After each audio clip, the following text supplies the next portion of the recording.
이사야 58장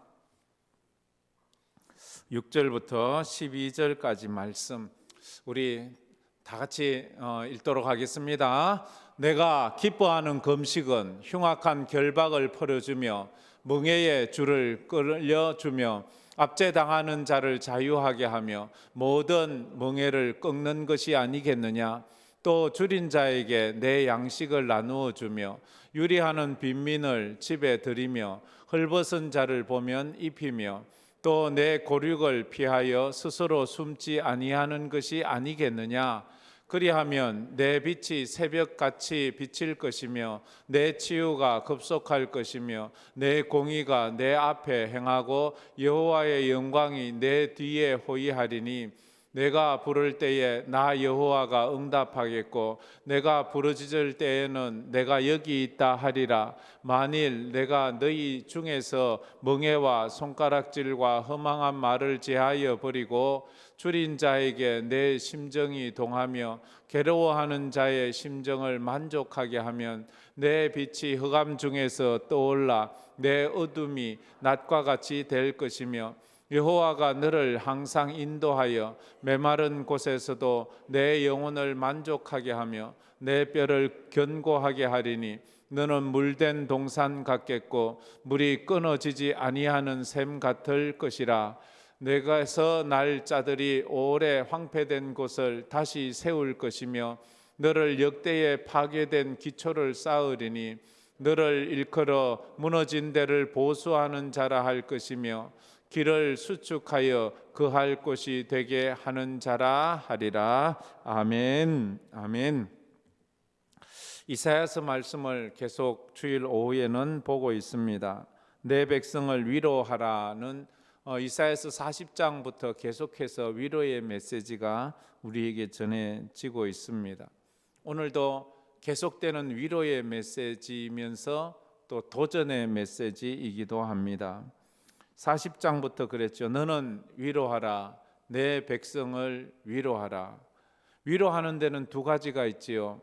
그 사람을 달래고 을러서 그렇게 위로할 때가 있고 어떨 때는 막 강하게 채찍을 하고 또 정신 바짝 차리게 해서 그를 세워주면서 위로할 때가 있습니다. 위로한다는 말은 힘을 주다는 말입니다.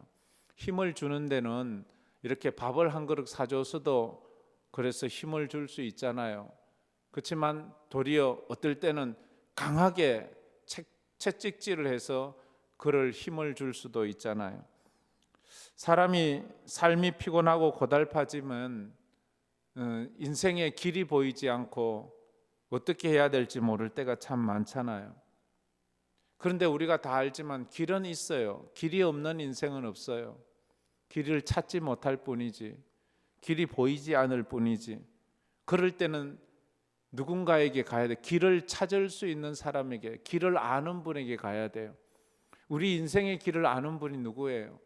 내가 길이요 진리요 생명이라 하신 우리 주님이 길을 아신다고. 왜? 그분이 길이기 때문에.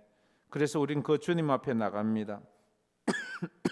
그 하나님의 말씀을 들어야 돼. 그런데 우리는 내 상황 때문에 아무것도 들리지도 보이지도 않을 때가 많습니다. 내 상황에 함몰되지 말고 하나님의 인자하신 말씀을 붙잡아야 됩니다. 우리가 지난번에도 그 말이, 지난번에 위로의 메시지는 뭐예요?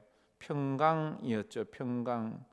바벨론 포로 생활하는 성도들에게 가장 큰 문제는 먹는 문제가 아니었습니다. 자기들은 먹는 것 때문에 힘들다고, 자유가 없어서 힘들다고, 여러 가지 사회적으로 이방 나라라서 힘들다고 하지만 하나님이 보시는 그 백성들에게 가장 큰 문제는 마음의 평강이 없는 것이었어요.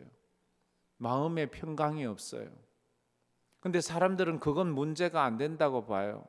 내게 먹을 것만 있으면 이 평강쯤이야 다시 내가 만들 수 있다고 생각을 했어요. 내 문제만 해결되면 내 마음은 평강해질 것이라 생각했어요. 그런데 주님의 보시는 마음은 그게 아니었어요. 네 마음에 평강이 오면 그 문제는 문제가 되지 않을 거야. 네가 지금 힘들고 어려운 게 문제가 아니고 네 마음에 평강이 없는 게 문제야. 이 신약 성도들이 그걸 우리에게 입증해 주었지요. 사도 바울은 감옥에서도 마음이 평강했어요. 그러니까 그 감옥이 문제가 안 되는 거예요. 힘들고 어려운 문제가 있지만 마음에 평강이 있으니까 그 힘들고 어려운 게 문제가 되지 않아요. 찬송하며 기도하며 이겨나가는 거예요. 우리 성도들은 이런 마음이 있어야 돼요. 우리가 주님을 붙잡는 믿음이 있고 십자가 안에서 평강을 노래할 수 있으면 내게 일어나는 일들은 문제가 되지 않아요. 이것을 깨닫기를 축복합니다. 이게 우리에게 주시는 그 말씀이지요. 그래서 진짜 샬롬만 있으면 죽음조차도 우리에게 큰 문제가 되지 않아요. 죽음 앞에서도 평안할 수 있어요. 57장, 그래서 57장 마지막 21절에 이렇게 말했죠. 내 하나님의 말씀에 악인에게는 평강이 없다 하셨느니라. 악인에게는 평강이 없어요. 평강을 주지 않는다는 거죠. 하나님이 그 악인에게서는 평강을 뺏어가요. 모든 곳에서 불안한 거예요. 잘 되는데 불안한 거예요. 아무 일 없는데 불안한 거예요. 그러면 이 불안을 어떻게 해소할 방법이 없어요. 아무 문제도 없는데요. 먹는 것도 풍부하고 모든 것이 아무 걱정도 없는데요. 다 잘 되는데 마음이 불안해요. 이것만큼 괴로운 게 어디 있어요. 그런데 모든 게 다 꼬였는데도 마음이 편안해요. 마음이 편안해요. 그것이 내 주 예수 모신 곳이 그 어디나 하늘나라 되는 거지. 오늘은 위조된 경건에 대한 경고의 말씀을 하고 있어요. 위조된 경건, 이 말이 좀 이상하지요. 어떤 사람들은 위장된이라는 거, 저는 위조된이 더 좋은 것 같아요. 위조된, 위조 지폐가 있죠. 위조 지폐. 위조 지폐는 어떤 거예요? 위조 지폐는 모양은 똑같아요. 겉보기에는 똑같아요. 위조가 되었기 때문에. 근데 문제는 뭐예요? 이 위조 지폐는 가치가 없어요. 이 위조 지폐는요, 능력이 없어요. 이 위조 지폐로는 물건을 살 수가 없어요. 사면 그게 걸려요. 걸리면 도리어 크게 이 법적인 문제가 생기지요. 위조 지폐는 가치가, 아무리 그 위조 지폐가 고액이라 해도 그걸 안 쳐줘요. 왜? 위조되었기 때문에. 위조된 경건이 그렇다는 거예요. 우리가 위조된 경건 안에는 위조된 예배가 있고 위조된 금식이 있고 위조된 기도가 있고 그래요. 이스라엘 사람들이 바벨론 포로되어 살면서 힘들었어요. 어려웠어요. 그러다 보니까 위조된 경건에 익숙해져 있어요. 위조된 경건, 위조된 예배, 위조된 기도 생활, 위조된 금식 생활까지. 그래서 오늘 말씀에는 그 예로 금식을 우리에게 소개를 하고 있지요. 위조된 경건은 사상 누각 같아요. 그래서 그 마음은 본인은 알아요. 나는 가짜라는 것을. 그래서 늘 불안해요. 늘 평안이 없어요. 하나님은 우리의 마음의 중심을 보시기 때문이지요. 우리 입술을 보는 것이 아니라 주님은 우리 마음을 보시니까 너는 입술로만 그렇게 말하지 마음이 중요해. 너는 나를 사랑한다 말하고 너는 나를 위해서 산다 말하지만 너는 그게 입술로만 하는 거지. 너는 위조된 경건, 위조된 신앙이구나 하는 거예요. 그래서 첫째로 위조된 경건을 멈추어야 합니다. 다 같이 한번 읽어봅시다. 위조된 경건, 금식, 예배, 기도, 구제, 섬김을 멈추어야 합니다. 우리의 위조된 것, 그건 자기만 알아요. 남은 잘 몰라요. 겉보기는 비슷하거든요. 위조 지폐가요, 얼마나 정교한지 몰라요. 정말로 그거 고르기가 쉽지 않아요. 그러나 하나님은 위조된 경건을 다 아시는 거예요. 하나님은 우리의 중심을 보시기 때문에 그렇거든요. 그래서 경건의 열심보다 더 중요한 것은 경건의 마음이에요. 내 마음의 제사가, 내 마음의 예배가 중요한 거예요. 의식의 예배도 잘 지켜야 되겠지만 그러나 내 마음에, 내 중심의 예배가 드려져야 돼요. 마음 없는 예배 주님 별로 기뻐하지 않습니다. 무의미한 종교 행위일 뿐입니다. 그래서 그 예로 하나가, 위조된 경건의 아주 큰 예 중에 하나가 경건 생활을 해요. 예배도 드리고 금식도 하고 기도도 하고 구제도 하고 섬기는데 그 목적이 뭔가 하면 무엇을 얻기 위해서 하는 거예요. 무엇을 얻기 위해서 경건 생활을 하는 것은 무의미하다고 말합니다. 그래서 주님이 말해 네가 무엇을 얻기 위한 그 위조된 경건 생활을 버리고 하나님을 바라보는 경건 생활을 해라. 비를 구하지 말고 비를 만드시는 하나님을 구하라는 거지요. 비를 구할 때가 많아요. 그러나 하나님은 나를 구하라 그렇게 말해요. 갈멜산에서 바알 선지자와 엘리야 선지자가 대결을 해요. 그 보기에는 바알 선지자들이 더 요란하고 더 멋져 보여요. 더 화려해 보여요. 근데 그들에게는 능력이 없어요. 그들에게는 가치가 없어요. 그들은 비만 구했거든요. 비만 구했어요. 비가 오지를 않지요. 불을 구했어요. 불도 오지를 않지요. 근데 엘리야는요, 불을 구한 게 아니에요. 여호와를 구했어요. 하나님을 구하니 하나님께서 오셨어요. 하나님께서 불로서 임재하여 주셨어요. 가나안 종교들의 특징이 그거예요. 가나안 종교들의 특징은 내가 요구하는 것, 내가 원하는 것을 얻기 위해서 신에게 협박하고 시위하는 거예요. 어떨 땐 내 몸을 막 상처를 주면서까지 가나안 종교들은 자기들의 신을 불렀어요.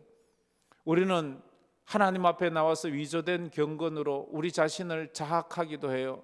막 소리를 지르기도 하고 굶기도 하고 때도 써보고, 그러나 그런 것들로 하나님을 설득시킬 수 없다는 것을 우리는 잘 알고 있어요. 위조된 경건에 대해서 4절 5절에 이렇게 말하고 있습니다. 다 같이 읽어봅시다. 보라, 너희가 금식하면서 논쟁하며 다투며 악한 주먹으로 치는도다. 너희가 오늘 금식하는 것은 너희의 목소리를 상달하게 하려는 것이 아니니라. 이것이 어찌 내가 기뻐하는 금식이 되겠으며 이것이 어찌 사람이 자기의 마음을 가볍게 하는 날이 되겠느냐. 그의 머리를 갈대같이 숙이고 굵은 배와 재를 펴는 것을 어찌 금식이라 하겠으며 여호와께 연락될 날이라 하겠느냐. 저런 금식하면서 논쟁하고 다투고 주먹으로 치고 뭐 이렇게 소리를 지르고 이런 것을 갖다가 금식하면서 자기 자신의 절제를 못하고 금식하면서 온전한 경건이 없는 그런 금식으로는 안 되는 거예요. 시위하듯이 하지 말라는 거예요. 우리가 드리는 예배와 기도와 경건은 무엇을 얻기 위한 것이 아니에요. 하나님을 구하는 거예요. 하나님의 영광을 위한 거예요. 오늘 내가 예배를 드림으로 무엇을 얻어봐야지, 그런 마음 출발 자체가 이미, 그래서 바벨론 신앙생활, 바벨론 포로 생활하는 그 백성들에게 너희들의 경건의 그 출발점이 잘못된 거야. 그러니까 늘 힘든 거야. 예배를 드리고도 내 욕구가 만족되지 않으면 또 화가 나는 거예요. 예배를 드리고도 화가 나는 거예요. 기도를 드리고도 불안한 거예요. 찬양을 드려놓고도 막 화가 짜증이 나는 거예요. 왜 그래요? 그게 드리는 목적 자체가 내가 뭔가를 얻으려고 하니까 그게 안 얻어지면 예배를 드리고도 불평이 나는 거예요. 예배를 무슨 목적을 가지는 것이 아니고 하나님의 영광, 하나님께 드리는, 하나님을 만나는 것으로 만족하는 거예요. 그게 바른 신앙이 되어야 되는데 그렇지 않으면 문제가 되는 거예요. 두 번째로, 하나님이 원하시는 경건은 진실된 하나님 사랑과 이웃 사랑입니다. 다 같이 읽어봅시다. 하나님이 원하시는 경건, 금식, 예배, 봉사는 진실된 하나님 사랑과 이웃 사랑입니다. 참 이 말씀을 읽으면서 처음에는 좀 의아했어요. 아니, 포로 생활하는 사람들에게 너무 좀 큰 걸 원하시는 것 아닌가? 힘들고 어려운, 그렇죠. 가만히 보면 그렇죠. 하나님이 무슨 금덩어리를 달라 그래요? 뭐 집을 달라 그래요? 진실한 걸 달라, 마음을 달라는 거지요. 마음을 달라는 거지요. 하나님이 원하시는 경건은 내가 원하는 것을 추구하는 것, 그것을 위해서 하나님을 협박하는 경건이 아니에요. 하나님 앞에 시위하는 경건이 아니에요. 하나님이 베푸신 은혜에 감사하고 하나님의 뜻을 따라 하나님을 사랑하고 이웃을 사랑하는 것, 그게 하나님이 원하시는 거예요. 참 하나님의 마음이 참 그러신 거예요. 하나님은 오늘도 우리에게 진정 원하시는 것은 우리가 은혜를 받았다면 하나님 사랑, 이웃 사랑을 실천하는 거예요. 그래서 6절, 7절 말씀에 이렇게 말씀했습니다. 다 같이 읽어봅시다. 내가 기뻐하는 금식은 흉악한 결박을 풀어주며 멍에의 줄을 끌어주며 압제당하는 자를 자유하게 하며 모든 멍에를 꺾는 것이 아니겠느냐.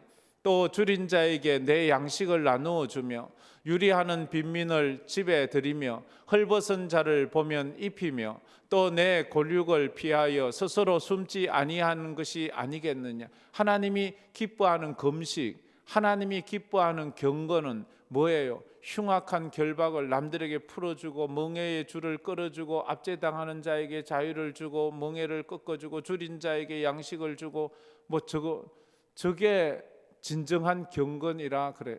예배를 드렸다면, 기도를 했다면, 금식을 했다면, 하나님 앞에 은혜를 받았다면 우리는 이웃을 사랑하는 것, 고난받는 이웃을 돌아보고 가난한 이웃을 도와주는 것. 예수님도 이 말씀하셨지요.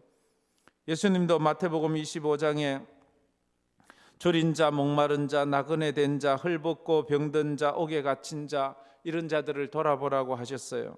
내가 줄일 때에 너희가 먹을 것을 주었고 목마를 때에 마시게 하였고 나그네 되었을 때에 영접하였고 헐벗었을 때에 옷을 입혔고 병들었을 때에 돌아보았고 옥에 갇혔을 때에 와서 보았느니라. 이에 의인들이 대답하여 이르되 주여 우리가 어느 때에 주께서 줄이신 것을 보고 음식을 대접하였으며 목마르시는 것을 보고 마시게 하였나이까. 어느 때에 나그네 되신 것을 보고 영접하였으며 헐벗으신 것을 보고 옷 입혔나이까. 어느 때에 병드신 것이나 옥에 갇힌 것을 보고 가서 배웠나이까 하리니 임금이 대답하여 이르되 내가 진실로 너희에게 이르노니 너희가 여기 내 형제 중에 지극히 작은 자 하나에게 한 것이 곧 내게 한 것이라. 그렇게 말씀을 하셨습니다. 금식을 했다면 그 금식함으로 남은 음식을 굶주린 이웃에게 나누어 주어야 합니다. 금식을 했다 하면서 그 남은 음식을 여전히 내 것으로 가진다면 그 사람의 금식은 온전한 금식이 아니라 하는 것입니다. 우리가 무엇인가 하나님을 위해서 믿음으로 예배를 드렸다면 내가 받은 그 은혜를 나만 간직하고 나만의 만족으로 가지는 것이 아니라 이것을 이웃에게 흘러보내는 거예요. 내가 받은 은혜도 흘러보내고 내가 받은 물질도 흘러보내고 내가 받은 그 놀라운 축복들을 흘려보낼 때 하나님은 그것이 진정한 경건이라 그렇게 말합니다. 금식을 하고도 자랑은 하지만 그 금식하고 남은 음식들을 흘려보내지 않아요. 그런 것들이 있어서는 안 된다 하는 것입니다. 은혜 받았다 말만 하지 그 은혜를 흘려보내지를 않아요. 흘려보내야 합니다. 우리가 은혜를 받았으면 그것이 하나님이 기뻐하시는 진정한 건강한 경건이지, 그렇지 않으면 위조된 경건입니다. 위조된 것은 가치가 없어요. 위조된 것은 능력도 없어요. 그래서 그것은 아무짝에도 쓸모가 없어요. 그게 바로 바리새인들이에요. 회칠한 무덤이에요. 하나님 앞에 인정받지 못하는 것임을 우리가 알아야 합니다. 그런데 지금 누구에게 이 말을 하고 있나요? 바벨론 포로 생활하는 사람에게. 아니 내 혼자 살기도 힘든데, 내 혼자 먹고 있기도 힘든데 어떻게 하나님은 그런 말씀을 하시나? 너무 하시는 것 아니냐? 그렇지요. 우리가 이 땅을 살아가면서 언제나 평안한 때는 없었어요. 그러나 우리가 그래서 주님의 계명은 한마디로 하나님 사랑, 이웃 사랑이잖아요. 언제나 하나님 사랑, 이웃 사랑, 위로는 하나님을 사랑하고 옆으로는 이웃을 사랑하는 그런 마음이 있어야 돼요. 하나님이 원하시는 경건은 나를 위한 나의 만족을 추구하는 것이 아니라 이웃을 향하는 실천과 사랑의 삶을 살아가는 것입니다. 세상은 점점 개인주의가 팽배해 가고 있습니다. 나 중심의 삶, 그리고 내가 주인인 삶에 사람들은 익숙해져 있습니다. 예배도 그래서 나를 위한 예배, 경건도 나를 위한 경건, 섬김도 내 만족을 위한 섬김으로 나 중심으로 변질되어 가고 있을 때가 참 많습니다. 말로는 하나님 중심, 교회 중심, 말씀 중심을 외치지만 사실은 모든 것이 나 중심이에요. 나 중심, 나 중심. 삶이 힘들고 어려울수록 점점 그렇죠. 근데 하나님은 이사야 선지자를 통해서 바벨론 포로 생활해야 할 그 이스라엘 백성들에게 하나님 중심의 신앙생활을 다시 회복하라, 그렇게 말을 하고 있습니다. 그것이 바로 서는 것이다 라고 말을 하고 있습니다. 우리가 한번 이 말씀 앞에 가슴에 손을 얹고 한번 우리를 생각해 본다면, 나의 신앙은 건강한 신앙인가, 위조된 신앙인가? 겉보기에는 화려하고 멋지고 완벽한 신앙인 것 같은데 하나님 앞에 섰을 때 너 가짜야, 넌 위조되었어, 너의 예배는 위조된 거야, 네가 예배에서 은혜 받고 흘러내리는 것이 무엇이 있느냐라고 말한다면 우리는 거기에 뭐라 말할 수 있겠습니까? 하나님 앞에 우리는 자꾸만 상황과 형편의 핑계를 대지 말고 우리는 우리에게 주신 하나님의 은혜를 기억해야 합니다. 하나님은 우리에게 큰 것을 원하는 것이 아니라 우리 삶의 주변에 서로가 더불어 나누면서 살기를 원하는 그런 말씀을 하고 있습니다. 내가 받은 은혜를 나를 위해서만 가두어 두지 말고 이웃에게 흘러보내야 되는 거예요. 내가 받은 은혜를 내 속에만 자꾸 가두어 둘 때가 참 많이 있어요. 이것은 저 목사도 다름이 없어요. 앞에서 내 혼자 똑똑하고 잘나고 경건한 척 말하지만 저도 참 못나고 위조된 가짜일 때가 참 많은 나 자신을 볼 때가 참 많다는 거지요. 은혜를 가두어 두기만 하면 어떻게 돼요? 그 은혜가 썩어버리잖아요. 물도 고인물만 자꾸 만들면 그 물이 썩어버리듯이 은혜도 흘러보내야 돼요. 뭐든지 받은 은혜를 흘려보내야지. 그래야 생수가 계속해서 끊임없이 일어나서 그 샘에서 나는 생수가 정말로 맛있는 생수가 되는 것처럼 내가 받은 은혜를 자꾸 흘러보낼 때 하나님의 은혜로 풍성해지는 거예요. 그런데 이스라엘 백성은 오늘 한 예로 말한 것이 금식이잖아요. 금식을 한다 말하면서 금식을 하면서 얻는 유익을 자기만 가지고 있는 거예요. 남에게 나누고 베풀지를 않는 거예요. 그러다 보니까 그것이 남들에게도 유익이 안 될 뿐더러 내게도 유익이 안 되는 그런 결과를 초래하게 되었습니다. 8절 9절 말씀, 그리하면이라고 말하지요. 하나님이 기뻐하시는 금식을 하게 되면 8절 9절 말씀 어떻게 되는가 다 같이 읽어봅시다. 그리하면 내 빛이 새벽같이 비칠 것이며 내 치유가 급속할 것이며 내 공의가 내 앞에 행하고 여호와의 영광이 내 뒤에 호위하리니 내가 부를 때에는 나 여호와가 응답하겠고 내가 부르짖을 때에는 내가 여기 있다 하리라. 만일 내가 너희 중에서 멍에와 손가락질과 험한 말을 제하여 버리고 그대로 놔둬보세요. 그리하면 하나님이 기뻐하시는 금식을 하면 이 6절에 내가 기뻐하는 금식은 이라고 쭉 기뻐하는 금식에 대해서 말하고 나서 8절에 그리하면 그런 금식을 하면 그런 경건 생활을 하게 되면 너의 빛이 새벽빛같이 힘있게 올라올 것이며 그 새벽의 빛이 너를 치유할, 너를 고칠 것이다. 너를 급속하게 고쳐줄 것이다. 너의 공의가 내 앞에 행하고 여호와의 영광이 내 뒤에 호위하리라. 너의 삶에 하나님의 영광이 너를 호위하리라. 너를 보호하고 함께하리라. 내가 부를 때에 나 여호와가 너의 기도에 내가 응답할 것이고 네가 부르짖을 때 언제든지 내가 여기 있다. 하나님의 임재를 경험하게 하리라. 만일 내가 너희 중에서 멍에와 손가락질과 험한 말을 제하여 버리면 이라고 그렇게 말씀을 하고 있습니다. 하나님의 놀라운 축복을 우리가 경험하게 된다는 거지요.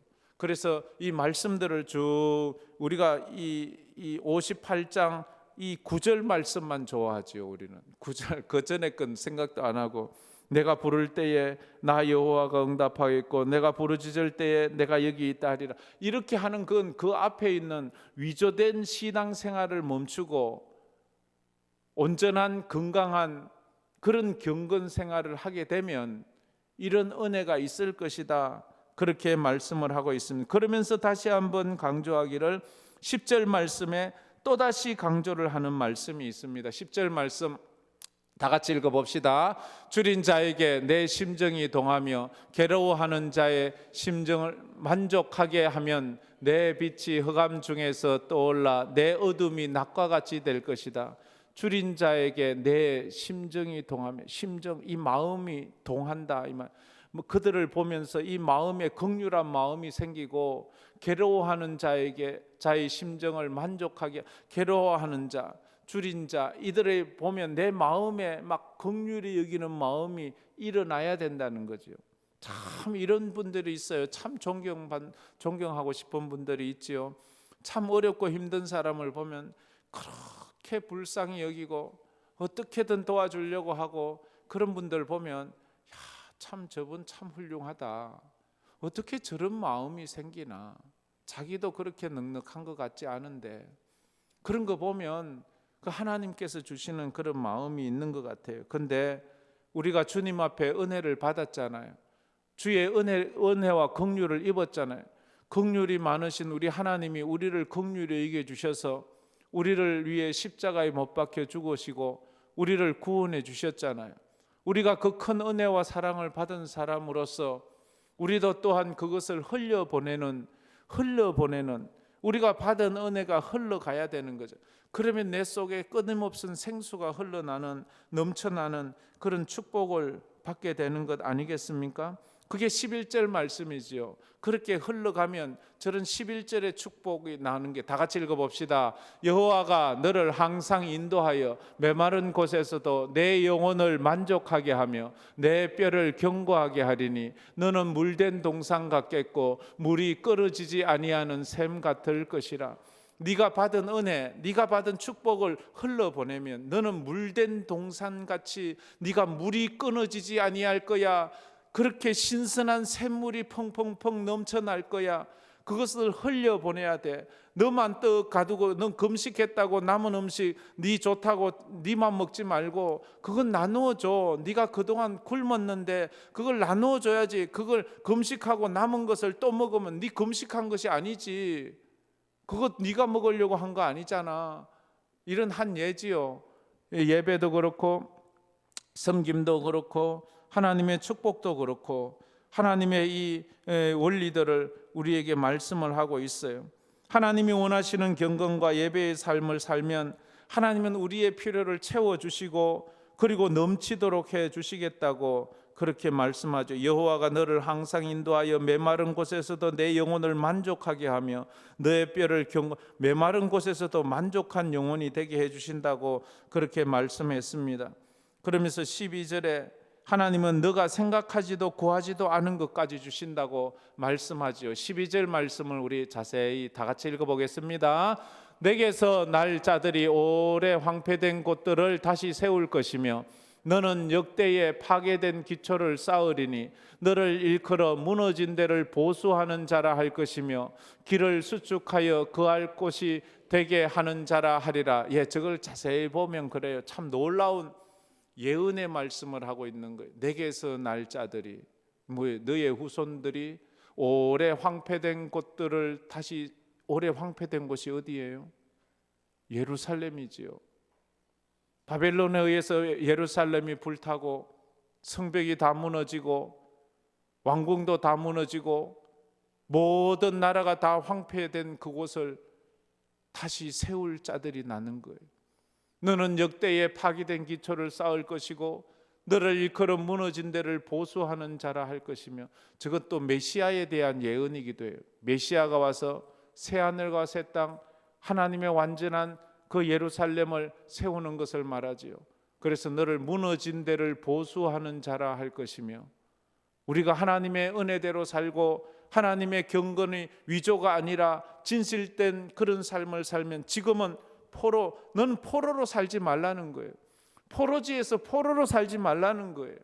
이 세상에서 억눌려 있는 노예처럼 살지 말라는 거예요. 네가 하나님의 백성으로서 살라는 거예요.